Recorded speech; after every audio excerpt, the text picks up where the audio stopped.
मुमताज़ अली खादिम मेमन गाज़ियाबाद खां सिंधी अदबी संगत सां मुंहिंजो तालुक़ु आहे। अॼु असां हिते सिंधी अदबी बोर्ड जे मुख़्तलिफ़ सेशन्स जो विज़िट कयो।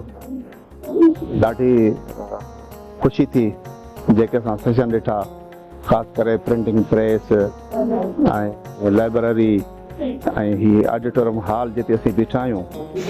ऐं सम्झां थो त सिंधी अदबी बोर्ड पंहिंजे वस ऐं वितार ॾाढो ख़ूबसूरत कमु पियो करे ऐं सिंधी अदब जी ॾाढी ओसर थिए पई, उनजी वाध वीज थिए पई ऐं उन में जेको बि किरदारु नज़र अचे पियो मूंखे, ख़ासि करे असां सिंधी अदबी बोर्ड जे चेयरमैन मोहतरम सईद ज़मा आतिफ़ साहब जंहिंजी कोशिशुनि ऐं कावशुनि जो नतीजो नज़र अचे पियो।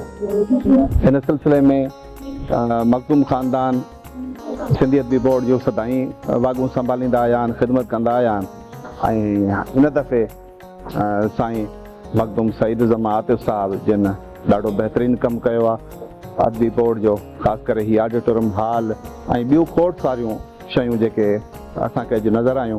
मां सम्झां थो त हिन खां अॻु अहिड़ी का ख़ासि करे को कमु कोन हो थियल, पर मखदूम साहब अचे हिन पंहिंजे कम खे ॾाढो सुठे नमूने सां वधायो आहे। ऐं सिंधी अदबी बोर्ड टीवी जो जेको यूट्यूब चैनल जो जेको बुनियादु पियो आहे, इन वसीले असांजो सिंधी अदब ऐं असांजे सिंध जो ख़ासि करे अदबी बोर्ड जो जेको कमु आहे, इन यूट्यूब वसीले असीं दुनिया सां गॾिजी विया आहियूं ऐं ॾाढी ख़ुशी थी आहे। ऐं इन सिलसिले में आऊं साईं जन खे मुबारकबाद पेश कयां थो।